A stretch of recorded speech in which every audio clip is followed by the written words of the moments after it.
তোষামোদ নয়, ক্ষমতাকে প্রশ্ন করাই গণমাধ্যমের কাজ। আমরা প্রশ্ন করতে চাই আপনার হয়ে, জানতে চাই আপনি যা জানতে চান। শুরু করছি গ্লোবাল টেলিভিশনের নিয়মিত আয়োজন আর কাবল প্রশ্নগুলো সহজ। এই অনুষ্ঠানে আমরা চলমান ঘটনার নানা তথ্য এবং বক্তব্য তুলে ধরি। অতিথিদের কাছে জানতে চাই সেই সব তথ্য এবং বক্তব্যের প্রতিক্রিয়া এবং বিশ্লেষণ। আর পুরো আলোচনা জুড়ে সাথে থাকবো আমি তুহিনুর সুলতানা। আমাদের আজকের বিষয় নির্ধারিত হয়েছে চাঁদার চাপে বিএনপি। আর এ নিয়ে আলোচনার জন্য আমাদের স্টুডিওতে উপস্থিত আছেন বাসদের সহসাধারণ সম্পাদক রাজিকুজ্জামান রতন, স্বাগত আপনাকে। এছাড়াও আমাদের আরেকজন অতিথি বিএনপির ভাইস চেয়ারম্যান আসাদুজ্জামান রিপন আমাদের মাঝে কিছুক্ষণের মধ্যে এসে উপস্থিত হবেন। তবে পুরো অনুষ্ঠানে যাওয়ার আগে জানিয়ে দিতে চাই দর্শক এছাড়াও ডিজিটাল প্ল্যাটফর্মে আমাদের এই অনুষ্ঠানটিকে দেখতে পাবেন ফেসবুক গ্লোবাল টিভি বাংলাদেশ এবং গ্লোবাল টক শোতে এবং ইউটিউবের গ্লোবাল টিভি নিউজ এবং গ্লোবাল টক শোতে। পুরো আলোচনায় যাওয়ার আগে আমরা বিষয়ভিত্তিক একটি প্রতিবেদন দেখে আসব।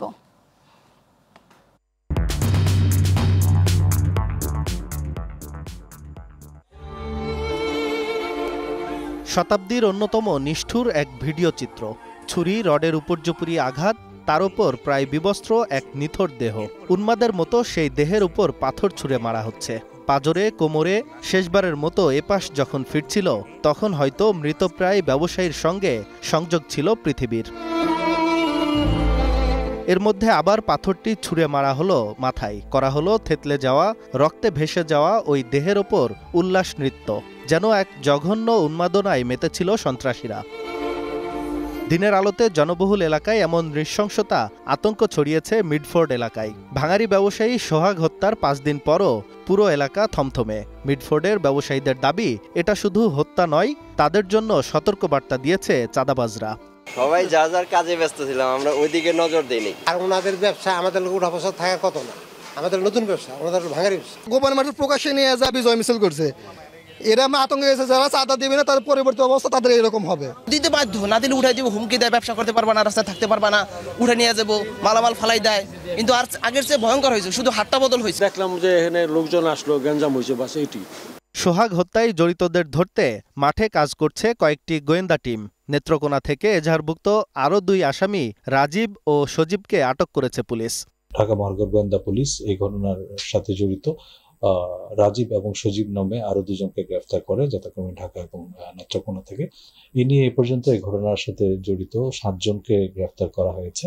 এদিকে স্যার সলিমুল্লাহ মেডিকেলের শিক্ষার্থীরা সোহাগ হত্যার প্রতিবাদে ও নিরাপত্তার দাবিতে সাময়িক শাটডাউন কর্মসূচির ঘোষণা দিয়েছে। আমরা চাই আমাদের ক্যাম্পাসটা যেন সিকিউর থাকুক। হসপিটাল এরিয়াতে 1 নম্বর গেট থেকে 3 নম্বর গেট পর্যন্ত কোনো ধরনের অবৈধ স্থাপনা থাকা যাবে না। কমপ্লিট শাটডাউন ঘোষণা করছে, আমরা ক্লাস এবং পরীক্ষা সব পরিহার করছি। এছাড়া স্বরাষ্ট্র মন্ত্রণালয়ের সম্মেলন কক্ষে আইন শৃঙ্খলা সংক্রান্ত উপদেষ্টা পরিষদ কমিটির 11তম সভা শেষে স্বরাষ্ট্র উপদেষ্টা বলেন, হত্যাকাণ্ডের দ্রুত বিচার ট্রাইব্যুনালে নেয়ার পদক্ষেপ নেওয়া হচ্ছে। কোনো অপরাধীকেই পুলিশ প্রশ্রয় দেবে না। এই হত্যাকাণ্ডের দ্রুত বিচার ট্রাইব্যুনালে নেয়ার পদক্ষেপ নেওয়া হয়েছে। অপরাধী যে দলেরই হোক না কেন, সে যে কোনো দলেরই হোক না কেন, কোনো রাজনৈতিক অথবা অন্য কোনো পরিচয়ে কাউকে ছাড় দেওয়া হচ্ছে না এবং ভবিষ্যতেও দেওয়া হবে না। কোনো অপরাধীকে পুলিশ প্রশ্রয় দিবে না। পরিস্থিতি বিবেচনায় সরকার যে কোনো সময় চিহ্নিত অপরাধী ও সন্ত্রাসীদের ধরতে বিশেষ বা চিরুনি অভিযান পরিচালনা করতে পারে। এক্ষেত্রে সাধারণ জনগণ সহ সকলের সহযোগিতা একান্তভাবে কাম্য। নির্মম এই হত্যাকাণ্ডের পর এলাকায় পুলিশের তৎপরতা বেড়েছে। মিডফোর্ড এলাকার ফুটপাতে ভাসমান দোকানগুলোতেও অভিযান চালাচ্ছে পুলিশ। আঞ্জাম খালেক, গ্লোবাল টেলিভিশন, ঢাকা। দর্শক আমাদের আরেকজন অতিথি আমাদের মাঝে এসে উপস্থিত হয়েছেন বিএনপির vice chairman doctor Asaduzzaman Ripon, আপনাকে স্বাগত জানাচ্ছি। আমরা প্রতিবেদনটি দেখলাম।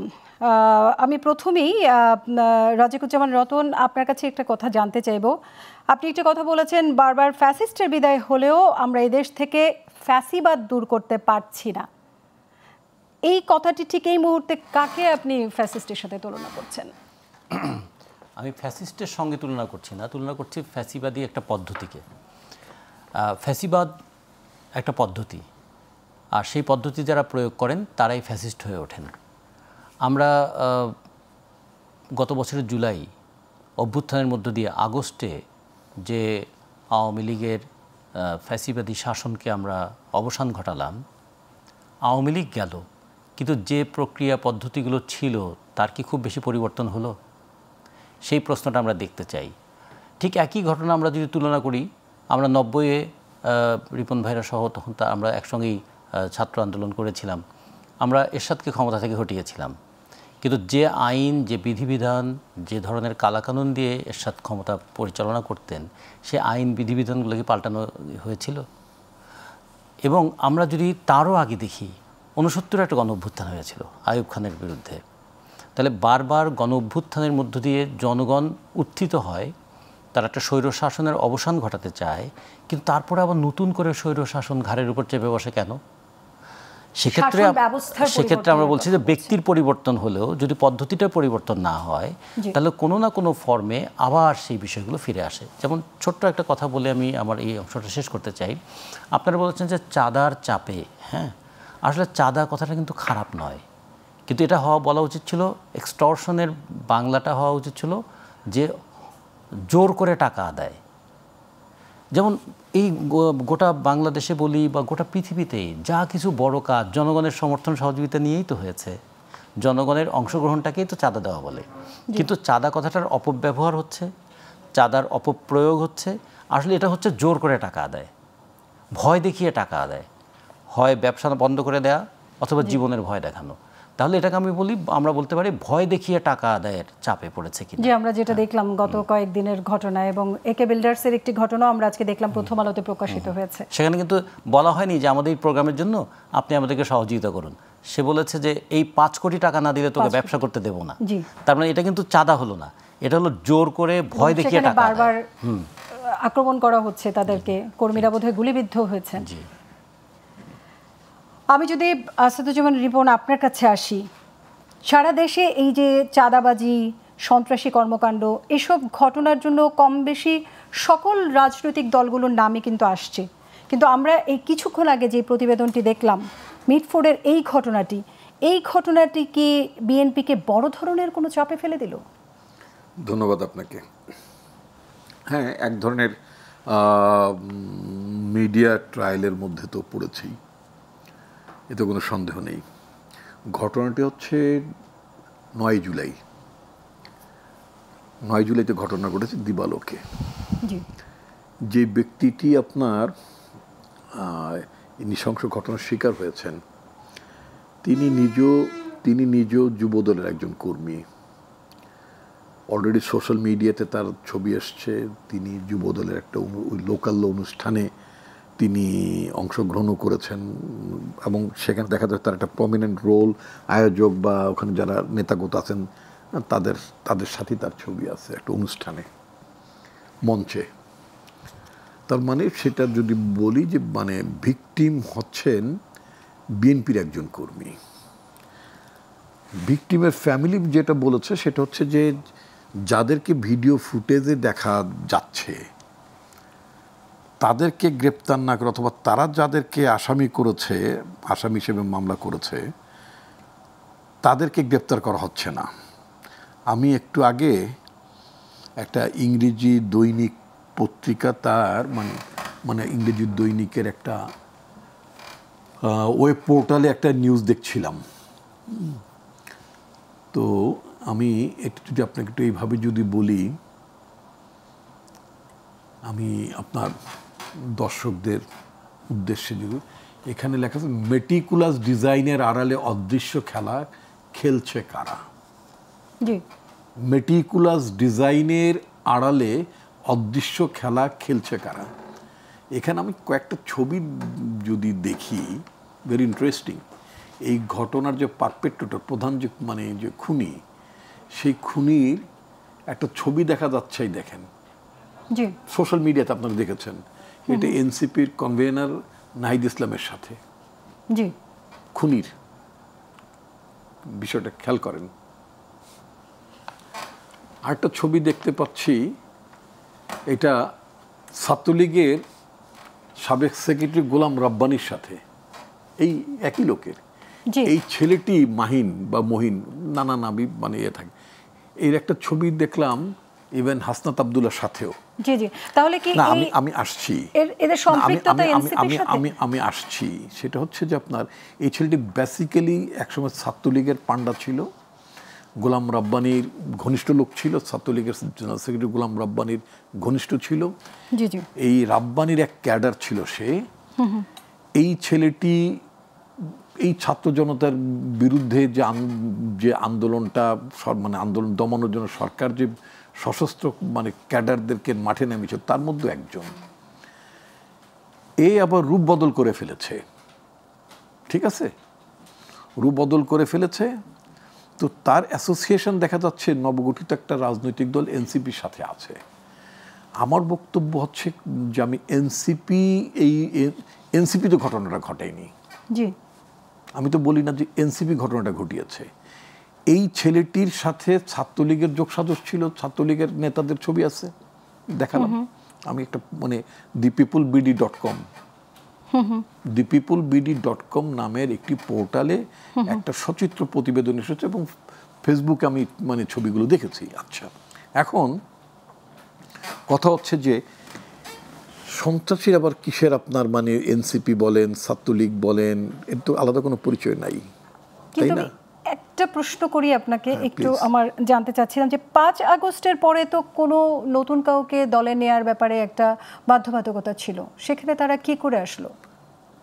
এই ছেলে তো আমাদের দলে আসেনি, তো তাহলে সে তো আমাদের দলের ছিলেন। আমি তো যুব দলের হিসেবেই পরিচিত। না, আমি বলছি যে ভিকটিম যেই ছেলেটি মারা গেছে লালচাঁদ ওরফে সোহাগ বিএনপির যুব দলের কর্মী ছিল। That is documentary evidenced. এটা আপনার মানে টিভি ফুটেজও আপনি দেখতে পাবেন যদি ওই অনুষ্ঠানের ছবি থাকে, মানে তার যে আপনার এমনি যে ফটোগ্রাফ আপনার আছে, সেখানে সে যুব দলের কর্মী হিসেবে যুব দলের অনুষ্ঠানই সে ছিল, ঠিক আছে। যারা মেরেছেন তারা বিএনপি যুব দলের কেউ নন, এটা ভিকটিমের পরিবার, সোহাগের ছেলে মেয়েরা, তাদের পরিবার। এটা তো প্রসঙ্গটা আসছে যে বারবার যারা মেরেছেন তারা, এইটাই তো কনস্পিরেসি। এটি হচ্ছে যে আগামী নির্বাচনকে সামনে রেখে যারা বিএনপির প্রতিপক্ষ তারা এই ক্যাম্পেইনটা চালালো। Very interesting, video footage is there. সরকারকে কেন, সরকারের স্বরাষ্ট্র উপদেষ্টাকে ওই আওয়ামী লীগের আমলে যে কথা বলা হতো, আমার ধারণা সবসময় স্বরাষ্ট্রমন্ত্রী বোধ এই ভাষায় কথা বলেন, সন্ত্রাসী বা খুনি যেই দলের হোক না কেন কাউকে ছাড় দেওয়া হবে না। আরে মহা মুশকিল, এই লাইনটাই তো বলার দরকার কোনো প্রয়োজন পড়ে না, কোন যেই দলেরই হোক না কেন, যে পরিচয়ই হোক না কেন, এই লাইনটা তো ইম্যাটেরিয়াল। কী জন্য? সে সন্ত্রাসী, সে জনগণের নিরাপত্তার জন্য হুমকির কারণ, তাই না? তাকে সেইভাবেই ট্রিট করতে হবে। তো সুতরাং তার চেহারা, তার আকৃতি, তার রূপ, এটা তো বিবেচনায় নেওয়ার কোনো কারণই নেই। আমি খুব ক্যাটেগরিক্যালি দায়িত্ব নিয়ে বলছি যে আমাদের দলের কোনো ছেলে এই ঘটনার সাথে জড়িত নয়, বরং যিনি ভিকটিম তিনি আমাদের দলেরই একজন কর্মী। এটা প্রমাণিত, এটা সোশ্যাল মিডিয়াতে। এখন কথা হচ্ছে কি যে এই যে একটা প্রচার হলো, প্রচার যে বিএনপির কি যুবদল, স্থানীয় যুবদল, ছাত্র দলের ছেলেরা মেরেছে আর যায় কোথায়, সাথে এটা মাল্টিপল প্রচারণা শুরু হয়ে গেল, সোশ্যাল মিডিয়াতে মানে লেখালেখি শুরু হয়ে গেল, তারপরে আপনার না বুঝে না জেনে মিটিং মিছিল শুরু হয়ে গেল, বিএনপির বিরুদ্ধে শাপান্ত শুরু হয়ে গেল। অ্যান্ড ভেরি আনফর্চুনেট যে একেবারে মানে এটা তো একটা কনস্পিরেসি থিওরি বোঝা যায়। আমাদের প্রফেসর মোহাম্মদ ইউনূস, ঘটনাটাকে যদি আমি বাদ দিই, সারা দেশে যে আরো কিছু চাঁদাবাজি, কিছুক্ষণ আগে আমি পল্লবীর যে একে বিল্ডার্সের কথা বললাম, এই আদার্স যে চাঁদাবাজির ঘটনাগুলো, সেখানে যে বারবার বিএনপির নাম আসছে, সেটা কেন? বিএনপির নাম আসবে কেন? আমি আপনার কথা বলি, এইটা তো একটা কনস্পিরেসি। বাংলাদেশে লক্ষ লক্ষ কোটি কোটি মানুষ, কেউ বিএনপি করে, কেউ অন্য দল করে। এখন যে এই কাজটি করছে, এই কাজ যে করছে তাকে যে উনি যেটা বলছে, সে একজন এক্সটর্শনিস্ট। তাহলে আপনি বলতে চাচ্ছেন এই যে চাঁদাবাজি হচ্ছে বা সন্ত্রাসী কর্মকাণ্ড হচ্ছে, সেখানে বিএনপির কেউ নেই? আমি তা বলছি না। বিএনপির পরিচয় বহন করে এমন কেউ থাকতে পারে। দ্য মোমেন্ট আমরা যখন শুনতে পাচ্ছি তার বিরুদ্ধে আর টেকিং অ্যাকশন, তাকে আমরা দল থেকে বের করে দিচ্ছি। আমি যখন আমার ঘর থেকে বের করে দিই তখন সে কী করে, তার আইডেন্টিটি হারায়। আপনি পুলিশের লোক, আপনি আইন প্রয়োগকারী সংস্থার লোক, আপনার দায়িত্বটা কি? আপনার দায়িত্ব হচ্ছে তাকে আইনের আওতায় আনা, তাকে গ্রেপ্তার করা। বিএনপি কি কখনো বলেছে কে গ্রেপ্তার করতে পারবে না? বলেছে? বলেনি। উল্টো বলেছে, আমাদের নেতা তারেক রহমান উল্টো বলেছেন যে তাদের বিরুদ্ধে ব্যবস্থা নেওয়া। গতকালকে আমার পার্টির ভারপ্রাপ্ত চেয়ারম্যান বলেছেন যে সরকার ব্যবস্থা নিচ্ছে না কেন, পুলিশ কেন তাদের বিরুদ্ধে ব্যবস্থা নিচ্ছে না? তাহলে একদিকে ব্যবস্থা নিচ্ছে না, অপর দিক থেকে প্রচারণ চালাচ্ছে বিএনপি লোকেরা এইগুলো করেছে। আমি তো পুলিশ না, আজকে যদি আমি গভর্নমেন্টে থাকতাম, আমি যদি আপনার অনুষ্ঠানে যদি অ্যাজ হোম মিনিস্টার যদি আমি অ্যাপিয়ার করতাম, আপনি আমাকে বলতেন যে আপনি ব্যবস্থা নিচ্ছেন না কেন, আপনার সরকার কেন ফাংশন করছে, সরকার কেন ব্যবস্থা নিচ্ছে না, এই আলোচনা। তাহলে আমি সরকারে গেলে অবশ্যই দমন করব এবং এগুলো চলবে না, এটা একেবারেই চলবে না। মানুষের হয়রানি হতে পারে, এই প্রশ্নটা নিয়ে সরকার কেন ব্যবস্থা নিচ্ছে না। রাজিকুজ্জামান রতন, আমি আপনার কাছে একটু জানতে চাইবো, এই যে বারবার এই ধরনের ঘটনা ঘটছে এবং দল থেকে বহিষ্কার করা হচ্ছে, কিন্তু বহিষ্কার করাটাই কি তাদের সর্বশেষ শাস্তি, নাকি এই ধরনের কোনো ওই রকম উদাহরণযোগ্য শাস্তি দেওয়া হচ্ছে না বলেই বারবার এই ধরনের ঘটনাগুলো ঘটছে, সহিংস ঘটনাগুলো? তার আগে একটা জিনিস বলে নিই, বাংলাদেশে কালো টাকার একটা সমান্তরাল অর্থনীতি আছে। আমাদের যে মূল যে অর্থনীতি, সেখানে আমরা ট্যাক্স দেই, আমরা ভ্যাট দেই, এটা থেকে সরকার টাকা আয় করে। ঠিক পাশাপাশি আর একটা বিরাট অংশের টাকা মানুষকে ব্যয় করতে হয়, সেটাকে আমরা কালো টাকা বলি, ঘুষ বলি, জোর করে চাঁদা আদায় বলি, সেগুলো আছে। এবং একটা আমার রাফ একটা হিসেব আছে, বাংলাদেশে প্রায় 1,80,000 কোটি টাকার একটা এই জোরপূর্বক টাকা আদায়ের একটা বাণিজ্য আছে। শুধু আমি গুলিস্তান এলাকাটা যদি ধরি, গুলিস্তান এলাকাটা থেকে দৈনিক গড়ে কমপক্ষে 15 কোটি টাকা এই সমস্ত জোর করে টাকা আদায় করা হয় এই দোকান বসানোর নামের থেকে। এইটার যে একটা অর্থনীতি আছে, দৈনিক 15 কোটি টাকা মানে মাসে 450 কোটি টাকা। বছরে চিন্তা করুন, বছরে প্রায় এখানে প্রায় 6,000 কোটি টাকার মতো। তো এই টাকার ভাগ কে পায়? এই টাকাটা কারা ব্যবহার করে? এই টাকা কোথায় যায়? এটা নিয়ে অনেক লেখালেখি হয়েছে। ফলে আমাদের দেখতে হবে এটা ক্ষমতার সঙ্গে দুর্নীতির একটা সম্পর্ক থাকে। কারণ দুর্নীতি যারা করতে চায় তাদের পিছনে একটা ক্ষমতার ব্যাকিং লাগে। দুর্বল মানুষ দুর্নীতি করতে পারে না, দুর্বল মানুষ অসহায়, ক্ষমতাকে ব্যবহার করেই দুর্নীতিটা করতে হয়। ফলে সবসময় দুর্নীতির সঙ্গে ক্ষমতার একটা সম্পর্ক থাকে। এবং যারা দুর্নীতি করে তারা সবসময় ক্ষমতাটা খুঁজতে থাকে যে কার হাতে এখন ক্ষমতা, কে এখন ক্ষমতার আশেপাশে আছে, কাকে ধরলে আমি দুর্নীতি করেও নিরাপদ থাকতে পারবো। তাহলে এইটা যখন হয় তখন সবসময় দেখতে হবে যে ক্ষমতার আশেপাশে যারা আছে, অথবা ক্ষমতায় যাওয়ার সম্ভাবনা যাদের আছে, অথবা প্রশাসনিক ক্ষমতা যার কাছে আছে, অথবা পুলিশি ক্ষমতা যার কাছে আছে, দেখবেন দুর্নীতিবাজরা এই সমস্ত জোর করে টাকা দেয় তাদের চারপাশে ঘুরঘুর করতে থাকে। ফলে এটা এদের কোনো রাজনৈতিক পরিচয় নাই, সে যেই হোক তাকে ধরা হবে, সে মাটির নিচে থাকলেও আমরা তাকে তুলে নিয়ে আসব, অথবা কেউ রেহাই পাবে না, হ্যাঁ, আমরা কাউকে কখনো ছাড় দেই না, এরকম অনেক কথা আমরা শুনতে থাকি। কিন্তু বাস্তবে ঘটনাগুলো ঘটতে থাকে, কারণ এর সঙ্গে যুক্ত আছে একটা কালো টাকার সমান্তরাল অর্থনীতি।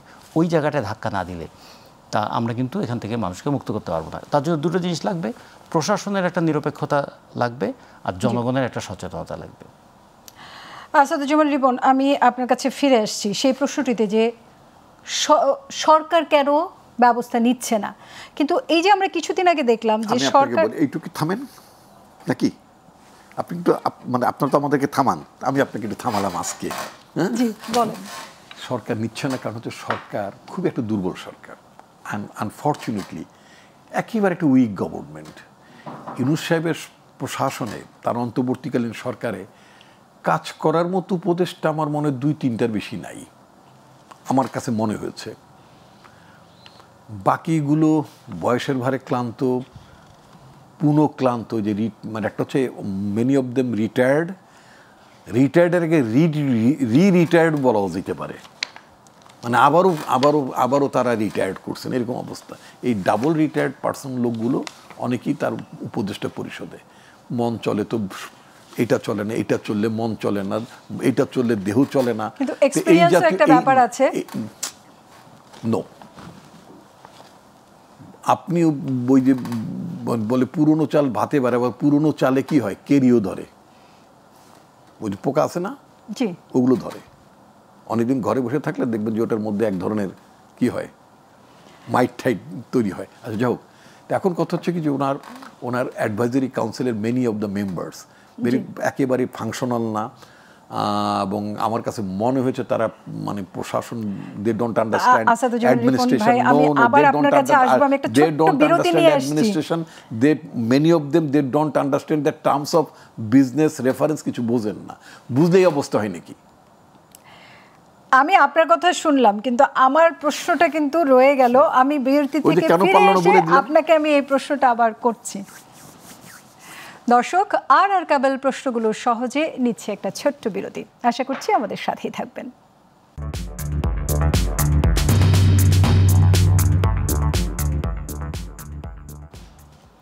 দর্শক, বিরতির পর আবারও ফিরে এলাম আর কেবল প্রশ্নগুলো সহজে। আর আমাদের সাথে আছেন বিএনপির vice chairman doctor Asaduzzaman Ripon এবং বাসদের সহ সাধারণ সম্পাদক রাজিকুজ্জামান রতন। আমরা ফিরছি আবার আলোচনায়। আমি এবার রাজিকুজ্জামান রতন ভাই, আপনার কাছে একটা জিনিস জানতে চাইব। অনেকেই বলছেন, যেমনটি আমরা শুনলাম, যে সরকারের দুর্বলতা। আসলে কি এটা সরকারের দুর্বলতা নাকি রাজনৈতিক দলগুলোর সর্বোচ্চ স্বেচ্ছাচারিতা? একটা দুটো জিনিস খেয়াল করতে হবে, একটা হচ্ছে দায় আর একটা হচ্ছে দায়িত্ব। দায়িত্বটা পালন করেন সরকার, আর দায় নিতে হয় রাজনৈতিক দলগুলোকে। কারণ রাজনৈতিক দলগুলো তো দেশের অভিভাবক, জনগণকে তারা পরিচালনা করেন, নিয়ন্ত্রণ করেন, কখনো কখনো পথ দেখান। হ্যাঁ, ফলে সমাজে যখন কোনো একটা অনাচার হয়, সমাজে যখন একটা দুর্বিষহ অবস্থা তৈরি হয়, রাজনৈতিক দলগুলো তার দায় কিন্তু এড়াতে পারে না। তাদের তো এলাকায় সংগঠন থাকে, তাদের কর্মী থাকে, তাদের সমর্থক থাকে, তাদেরকে তারা এই সমস্ত কাজে জনগণের পাশে দাঁড়ানোর জন্য উদ্বুদ্ধ করেন, এটা তাদের দায়। কিন্তু যদি বলি দায়িত্ব, পুলিশ কার সঙ্গে থাকে, বিচারের মুখোমুখি করার ক্ষমতা কার আছে, গ্রেপ্তার করার মানে ঘোষণা কে দিতে পারেন, তো এগুলো সবই করে কিন্তু সরকার। সে কারণে আমরা রাজনৈতিক দলের দায় আমরা এড়াবো না, কিন্তু সরকারও কিন্তু দায়িত্ব যেন না এড়ায়। সরকার কখনো কখনো করে কি, এতে রাজনৈতিক রং দিয়ে দেয়। এখন যে সরকার আছেন, অন্তর্বর্তীকালীন সরকার, তার তো গায়ে কোনো রাজনীতির রং লাগার কথা না। ফলে কে কোন রাজনীতি করে এই কথা তো তার বলারই দরকার নেই। যদি কেউ কখনো বলে যে তিনি একজন সৎ বিচারক, এই কথা তো কোনো মানে নেই। বিচারক মানে ইট ইজ ইমপ্লাইড তিনি সৎ হবেন, সৎ হতেই হবে। তেমনি ক্ষমতায় যিনি থাকবেন তারা অবশ্যই একটা দুর্নীতিকে, একটা দুঃশাসনকে, একটা দুর্বৃত্তকে তারা দমন করার ভূমিকা পালন করবেন।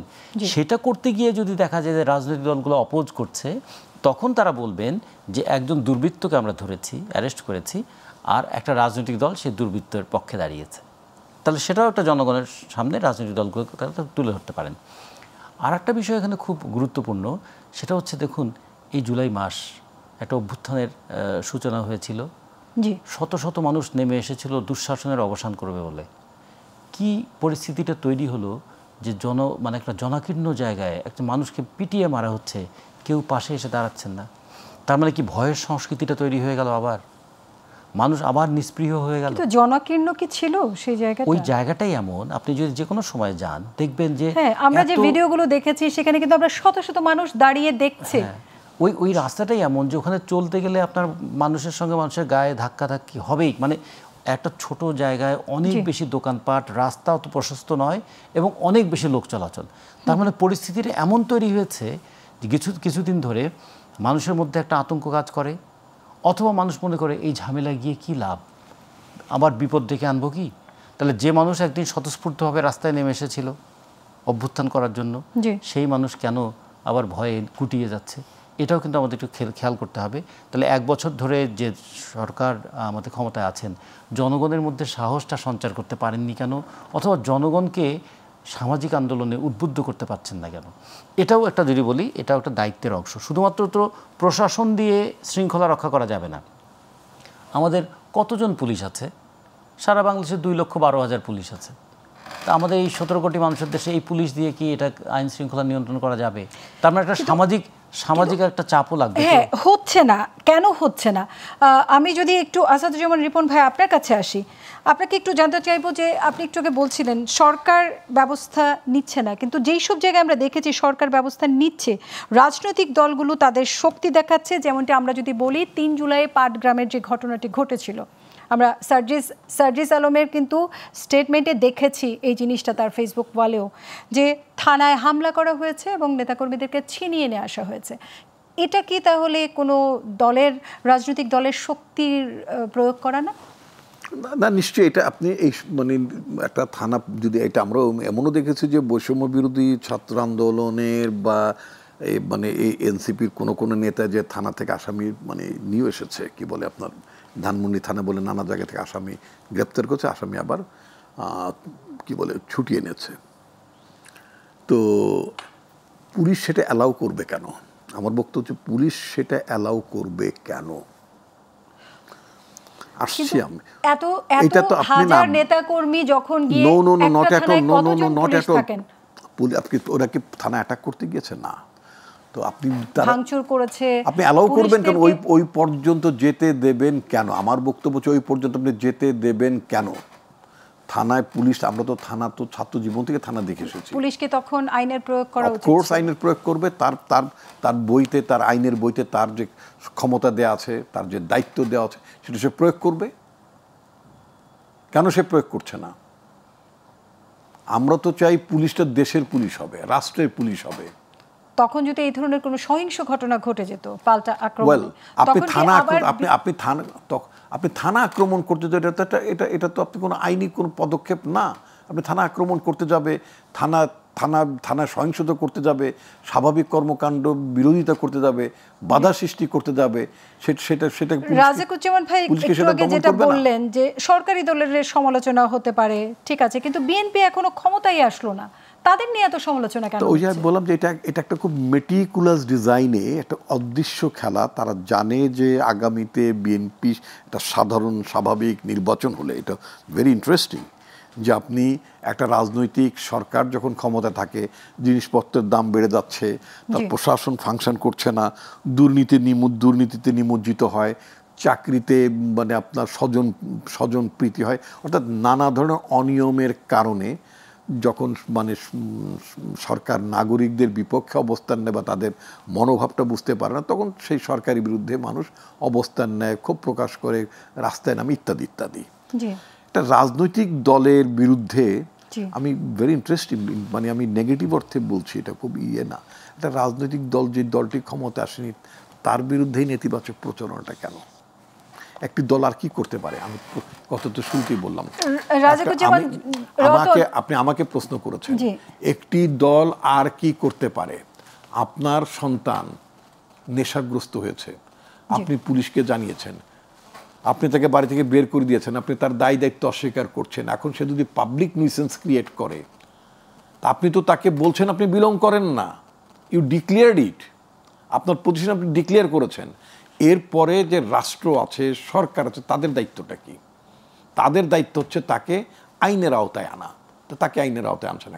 আমার কাছে যেটা মনে হচ্ছে, ইদার সরকারের কোনো দুর্বলতা, যে সরকার পারছে না, তার ক্যাপাবিলিটি, তার এফেক্টিভনেসের অভাব, অথবা আমি যদি মনে করি যে ঠিক আছে আমি ব্যবস্থা নেব না, ওরা বহিষ্কার করেছে, ঠিক আছে বহিষ্কার করুক, সেই রাজনৈতিক দলের দায়ভার তাদের, এটা না দায়ভারের ব্যাপার নাও, তারা আমার তো দায় আমি শেষ করে দিয়েছি বহিষ্কার করে।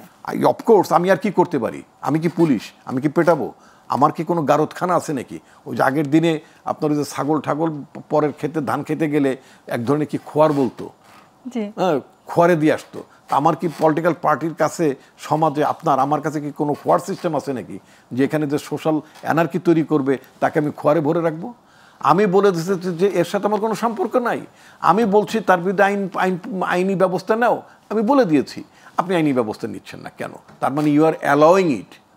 অ্যানার্কি করার জন্য, মফ করার জন্য আপনি অ্যালাউ করছেন, সো দ্যাট ওই যে যেভাবে আপনি আমাকে প্রশ্ন করছেন, তখন বলেন যে আপনি বিকল্প পুলিশ তৈরি করেন, বিকল্প পুলিশ আমার পক্ষে তৈরি করা সম্ভব।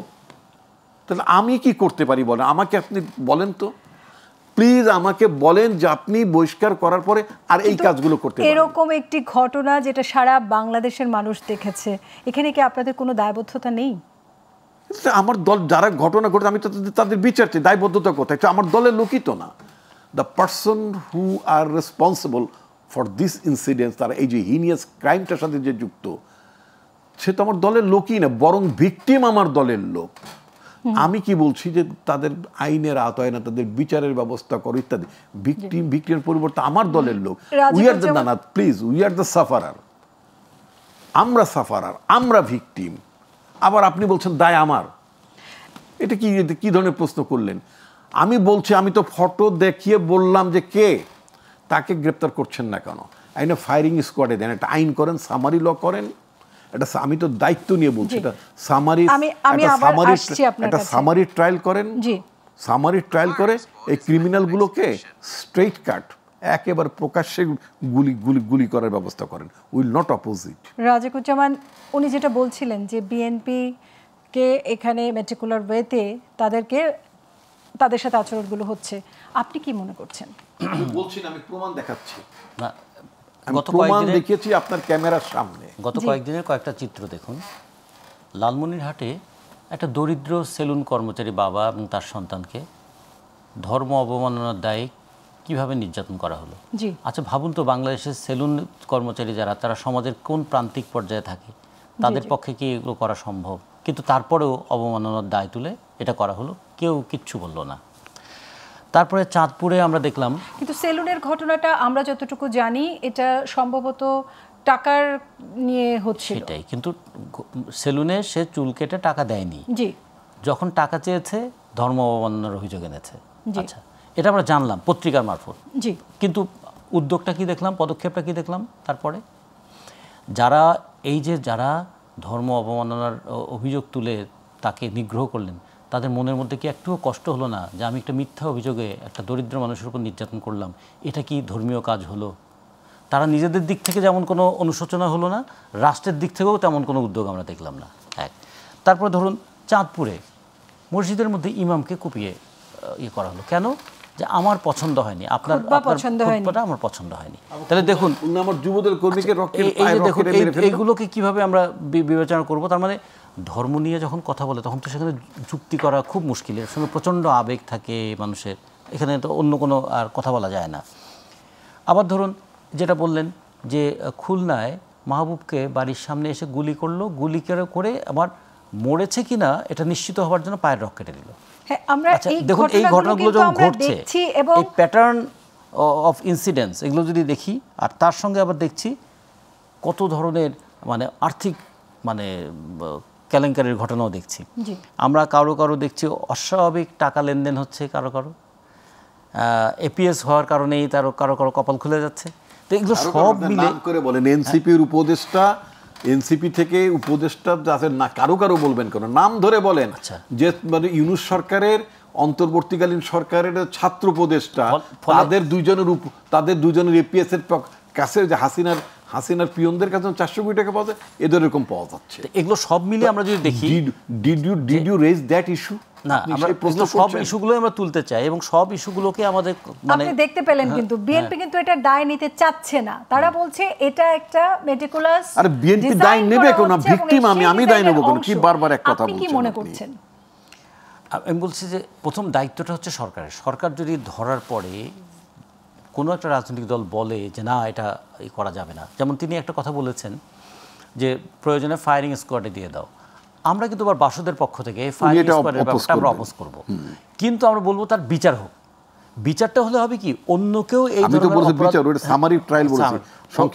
অন্য কেউ এই ধরনের অপরাধ করার আগে বিবেচনা করবে যে অপরাধ করে আমি কিন্তু রেহাই পাচ্ছি না।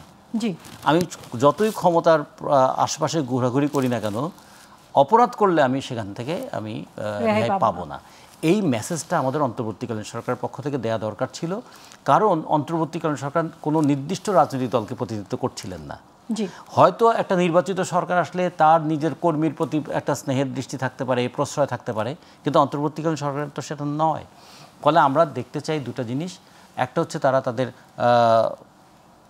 ক্ষমতার সর্বোচ্চ ব্যবহার করবেন, আর দ্বিতীয়ত তারা মানুষের কাছে অন্তত এই মেসেজটা দেবেন যে ভবিষ্যতে যারা আপনারা রাষ্ট্র ক্ষমতা পরিচালনা করতে আসবেন তাদের জন্য আমরা একটা ট্রেন্ড সেট করে দিয়ে গেলাম যে কিভাবে একটা দেশ সুষ্ঠুভাবে পরিচালনা করতে হয়। ফলে আমরা এই 11 মাসে বা 12 মাসে অন্তত এইটুকু দেখতে চেয়েছি, যাতে এই 12 মাসের অভিজ্ঞতা ভবিষ্যতের 12 বছর পর্যন্ত আমাদেরকে পথ দেখায় যে দেখো অন্তর্বর্তীকালীন সময় তারা কিন্তু কিভাবে একটা দেশ পরিচালনা করেছিল, আইন শৃঙ্খলা নিয়ন্ত্রণ করেছিল, কিংবা দুর্নীতি কোন বন্ধ কোন করেছিল। জায়গাগুলো জি শোধরানো দরকার ছিল। আমি আসছি আবারও ফিরে, সময় হলো আমাদের আরও একটা বিরতির। দর্শক, আর কেবল প্রশ্নগুলো সহজে, সময় হলো আরও একটা বিরতির। আশা করি আমাদের সাথেই থাকছে।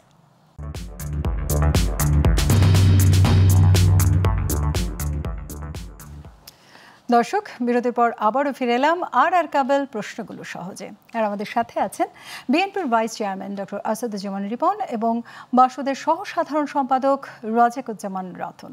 আমরা আবারও ফিরছি আলোচনায়। আসাদুজ্জামান রিপন, আপনার কাছে একটু জানতে চাইব, এই যে চলমান ঘটনাগুলো ঘটছে ইদানিংকালে, এগুলো বিএনপি এগুলোর কি কোনো দায় নিবে? আবারও ঘুরে ফিরে আপনার একই প্রশ্ন, বিএনপি দায় নেবে।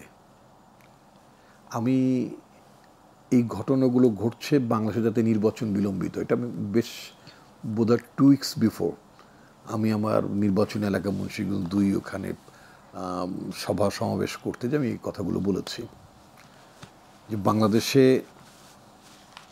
আগামী ফেব্রুয়ারিতে যে একটা নির্বাচনের পথ নকশা আছে, এটা যাতে বিলম্বিত হয় বা নির্বাচনটা যাতে ওই সময় না হয়, নানান ফন্দি ফিকিরে নানা ধরনের পরিস্থিতি তৈরি করা হবে। এমন একটা পরিস্থিতি তৈরি করা হবে যেমন 1982 সালের 24শে মার্চে হোসেন মোহাম্মদ এরশাদ মিলিটারি মানে সেনাবাহিনীর প্রধান থাকা অবস্থায় তিনি টেক ওভার করলেন, মার্শালও জারি করলেন, বললেন যে মানে দেশ ঠিক মতো চলছে না। এখনও দেশ ঠিক মতো চলছে না, মব হচ্ছে, পিটিএ মারছে। আপনার যে আপনি থানায় যাওয়ার কথার উদাহরণ দিলেন, আমার দলের কর্মী খুলনায় তাকে গুলি করে তার বাড়ির সামনে হত্যা করলো, তার পায়ের রক কেটে তার মৃত্যু নিশ্চিত করলো। কত বড় নৃশংসতা! কোরবানির সময় আমরা দেখি যখন পশু জবাই করা হয়, তখন জবাই করার পরে তখন কসাইকে দেখি অথবা যারা জবাই করেন তারা পায়ের রগগুলো কেটে দেন, সোদের যাতে দ্রুত রক্তক্ষরণের মধ্য দিয়ে প্রাণীটা নিস্তেজ হয়ে যায়। কত ট্যাক্টফুল, কত কৌশলী, কত ওয়েল প্র্যাকটিসড এইসব খুনিরা, well practice I must say. একটা মানুষকে গুলি করে হত্যা গুলি করছে, জানে যে হয়তো মারা গেছে, কিন্তু নিশ্চিত না যদি মারা না যেতে, যাতে রক্তক্ষরণের মধ্যে তার মৃত্যুটা নিশ্চিত হয়, সেটা আমার পায়ের রক্ত কেটে দিল। আমার দলের কর্মী, এটা দায়ক কি বিএনপি নেবে? আপনি তো হয়তো আপনি এই প্রশ্নটা যে করেন নাই যে আপনার দলের কর্মী খুলনাতে যে মাহবুব যে মানে হত্যাকাণ্ডের শিকার হলো আততায়ীর হাতে, ওর দায় বিএনপি নেবে না? একটু বলতে পারতেন। মানে বিষয়টা এরকম, মানে বিএনপি দায় নেবে কিনা, বিএনপি দায় নেবে কিনা, এটা একটা মানে মানে কি, হোয়াট ইজ দিস? এটার দায় আপনি যেটা বলছিলেন শুরুতে যে মিডিয়া ট্রায়াল, আমি কিন্তু সেটার প্রেক্ষিতেই বলছি যে যদি এটা মিডিয়া ট্রায়ালই হয়, এটা শুধু মিডিয়া না, বট বাহিনীর নাম আপনি জানেন, এখন একটা বট বাহিনী তৈরি হয়েছে সোশ্যাল মিডিয়াতে। এটা হাসিনার আমলও ছিল, ওই তার সিআরআই, হাসিনার সিআরআই করতো, যে ওই যে শেখ রেহানার ছেলে ববি যেটা করতো তার সিআরএর ব্যানারে, ওই বট বাহিনী তখন সব কিছু দেখাতো সরকার খুব ভালো, সরকার খুব ভালো, এবং একটা কিছু বিএনপি বা বিরোধী দল কিছু বললে ওই বট বাহিনী হামলে পড়তো তাদের উপরে, মানে সোশ্যাল মিডিয়াতে নেতিবাচকতা করতো। এই নেতিবাচকতা তৈরি করে সরকারের পক্ষ অবলম্বন করে আলটিমেটলি কি শেখ হাসিনাকে রক্ষা করা গেছে? যায়নি। বট বাহিনী হচ্ছে এগুলো অদৃশ্য শক্তি, ভূত। ভূতের সাহায্যে আপনি, ভূতের ভয় দেখিয়ে তো আপনি মানুষকে কাবু করতে পারবেন না। আপনি বিএনপির বিরুদ্ধে না না আমি বলছি, আমি যা বলতে চাচ্ছি আমি বলি, খালি খালি আমার কথা আপনি মনে টেনে নিয়ে বলবেন কেন, তাই না? আমারই সম্প্রসারণ করতে দেন আমার ভাব এবং বলার ইচ্ছাটা। সেটা হচ্ছে যে আপনার একটা ভূত বাহিনী আছে যেটাকে বট বাহিনী বলে। এই ভূতুরের শক্তি, অদৃশ্য শক্তি, তারা দেখবেন বিএনপির বিরুদ্ধে এইটা ওটা নানান ধরনের সমালোচনায় তারা লিপ্ত হয়েছে। তো yes, it's a big challenge for BNP to face এই বট বাহিনীগুলোকে মোকাবেলা করাটা বিএনপির জন্য অনেক বেশি চ্যালেঞ্জ নিঃসন্দেহে, কারণ তার এত বেশি নেতিবাচক প্রচারণা বিএনপির বিরুদ্ধে করছে, মানে এটাকে মানে আপনার ট্যাকটিক্যালি আমরা এখন পর্যন্ত এটাকে আমরা মানে পরাস্ত করতে পারিনি, but we have to find out the ways, এটা আমাদের বের করতে হবে। তো সুতরাং এই যে আপনি যদি সোশ্যাল মিডিয়াতে যদি বট বাহিনীর এই উৎপাত এবং তাদের যদি নেতিবাচকতাগুলো যদি আপনি খেয়াল করবেন, তাহলে মনে হবে যে ওদের ভোটের কোনো শেষ নাই। বিষয়টা আলটিমেটলি কি তাদের অবস্থানটা তাই? যদি তাই যদি হয়, তাই যদি হয় ওনার ভাষা, এখন তো একটা পলিটিক্যাল গভর্নমেন্ট না, একটা ডক্টর ইউনূসের নেতৃত্বে একটা গভর্নমেন্ট, আমরা মনে করি পার্শিয়াল গভর্নমেন্টের অন্তর্বর্তীকালীন গভর্নমেন্ট, এবং প্রফেসর মোহাম্মদ ইউনূস প্রমিস করেছেন জাতির সামনে যে তিনি একটা চমৎকার নির্বাচন দেবেন, একটা তাই না, না ওইটাই শুধু না, একটা চমৎকার নির্বাচন দেবেন। তাহলে যদি একটা চমৎকার নির্বাচন দিয়ে সরকার যদি আয়োজন করতে সক্ষম হয়ে থাকে, এটা যদি বট বাহিনীর যদি আস্থা থেকে প্রফেসর মোহাম্মদ ইউনূসের, তাহলে তো তাদের এই ভুতুরে বাহিনী এনগেজ করে বিএনপির বিরুদ্ধে নেতিবাচক প্রচারণা করা দরকার না। ওয়েল, নির্বাচনী মাঠে আসেন, ভোটে আসেন, তারপরে যদি জিতে যান, ক্ষমতায় যান, আপনার পরিকল্পনা। আমি নির্বাচন ভোট নিয়ে একটু রাজিকুজ্জামান রতন আপনাকে আপনার কাছে আমি আসতে চাই। বিএনপি একটি বড় রাজনৈতিক দল হিসেবে পরবর্তী নির্বাচনে একটা সম্ভাবনা ছিল এদের আসার, কিন্তু এখন এই যে সন্ত্রাসীমূলক কর্মকাণ্ডগুলো, সেগুলোর দায়ভার তারা নেক বা না নেক, তাদের মধ্যে কি জনগণের আস্থা হারানোর কোনো সম্ভাবনা আছে কিনা? এখানে নির্বাচনে কি হবে সেটা তো আগে থেকেও কিছুটা আগাম আভাস পাওয়া যায়, আবার কখনো কখনো নির্বাচনে আকস্মিক কিছু পরিবর্তনও ঘটে। তো এই কারণেই যেটা বলা হচ্ছে যে নির্বাচনের পরিবেশ নেই, এই কথাও যেমন কেউ কেউ বলছেন, বলে নির্বাচনটাকে একটু বিলম্বিত করার একটা প্রচেষ্টা যেমন আছে। আবার নির্বাচন কমিশন তারা বলেছেন যে তারা নির্বাচন জটিলতা সত্ত্বেও নির্বাচন করতে প্রস্তুত, সেটা তারা বলেছেন। আবার প্রধান উপদেষ্টা বলেছেন তিনি একটা চমৎকার নির্বাচন উপহার দেবেন। তাহলে নির্বাচন কমিশন বলছেন নির্বাচনের জন্য প্রস্তুত, একজন বলছেন চমৎকার নির্বাচন দেবেন, কিন্তু কেউ কেউ আবার বলছেন নির্বাচনের জন্য পরিবেশ নাই। তাহলে যে পরিবেশ নাই, এইটা যদি আবার প্রমাণ করতে হয়, তাহলে কি কিছু কিছু ঘটনা চোখের সামনে থাকতে হবে। তো এক নাম্বার 2, একটা দীর্ঘদিন গত 15 বছর, বিশেষ করে গত 15 বছর আওয়ামী শাসনামলে বিএনপি যেভাবে নির্যাতিত নিপীড়িত হয়েছে, ফলে সেখান থেকে একটা ধারণা আছে যে এই নির্যাতিত নিপীড়িত বিএনপি এবার নির্বাচনে তারা ভালো করবে। এখন এইটা বিএনপির কর্মীদের মধ্যে ক্ষমতায় যাওয়ার আগেই ক্ষমতা পেয়ে যাওয়ার একটা ধারণা তৈরি করে ফেলতে পারে। ফলে বিএনপির এখন অনেকখানি দায় আছে যে এই উচ্ছৃঙ্খল হয়ে যাওয়ার প্রবণতা দলের মধ্যে যেটা আছে সেটাকে নিয়ন্ত্রণ করা। কিন্তু তাদের তো একটা সম্ভাবনাই আছে, তাহলে তারা কেন উচ্ছৃঙ্খল হতে যাচ্ছে? কখনো কখনো দুটো কারণে মানুষ উচ্ছৃঙ্খল হতে পারে। একটা হচ্ছে দীর্ঘদিনের নিপীড়নের কারণে একটা প্রতিশোধের মানসিকতা তৈরি হয়, 15 বছর যা হারিয়েছে তা ফেরত পাওয়ার একটা চেষ্টা থাকে। আর একটা হতে পারে যে তর্স হয় না, এরকম একটা ব্যাপার আছে, যে সেই দুটো বিষয় আছে। এই কাজটা আমি যদি বলি রাজনৈতিক দল হিসেবে বিএনপির কি দায় নাই, অবশ্যই বিএনপির একটা বড় দল হিসেবে এই দায়টা তারা আছে, কিন্তু সবচেয়ে বড় দায়িত্বটা আছে যারা ক্ষমতায় আছেন তাদের। তারা যেন তাদের যা বক্তব্য, সেই বক্তব্য অনুযায়ী তাদের ক্রিয়াটা, এর মধ্যে মানুষ যেন কোনো ফাঁক খুঁজে না পায়, মানুষ যেন কখনো এরকম মনে না করে ওনারা বলছেন নির্বাচন দেবেন, আসলে দেবেন তো, এই প্রশ্নটা যেন মানুষের মধ্যে না হয়। আর অন্তর্বর্তীকালীন সরকার যত দীর্ঘদিন চলবে, যেমন আজকে গত কয়েকদিন আগে আপনার দেখবেন যে বাংলাদেশ ব্যাংকের গভর্নর বলেছেন যে রাজনৈতিক সদিচ্ছা ছাড়া কোনো নীতি প্রতিষ্ঠা হবে না। তাহলে তিনিও বলছেন যে অর্থনৈতিক বিষয়টা ট্যাকেল করতে গিয়ে ফলে খুব দ্রুত একটা রাজনৈতিক সেটেলমেন্টে তো যাওয়া দরকার। সেই জায়গায় আমরা মনে হয় যে প্রলম্বিত হওয়ার কোনো ঝুঁকি নেই। রাজিকুজ্জামান রতন, আমরা সময় স্বল্পতার জন্য আজকের মতো এখানে শেষ করতে চাই, আমরা আবারও আলোচনায় আসবো। আসাদুজ্জামান রিপন ভাই, আপনাকেও অসংখ্য ধন্যবাদ আমাদের সময় দেওয়ার জন্য, এবং রাজিকুজ্জামান রতন ভাই আপনাকেও ধন্যবাদ। আমরা আজকের মতো এখানেই বিদায় নিব। দর্শক, আজকের মতো এখানেই শেষ করছি আর কাবেল প্রশ্নগুলো সহজ। আর এই অনুষ্ঠানটি পুনঃপ্রচার হবে আগামীকাল সকাল 8টায়। আর এই নিয়ে নতুন একটি অনুষ্ঠান নিয়ে আমরা ফিরে আসবো আগামীকাল রাত 9টায়। আর সে পর্যন্ত সবাই ভালো থাকুন, সুস্থ থাকুন।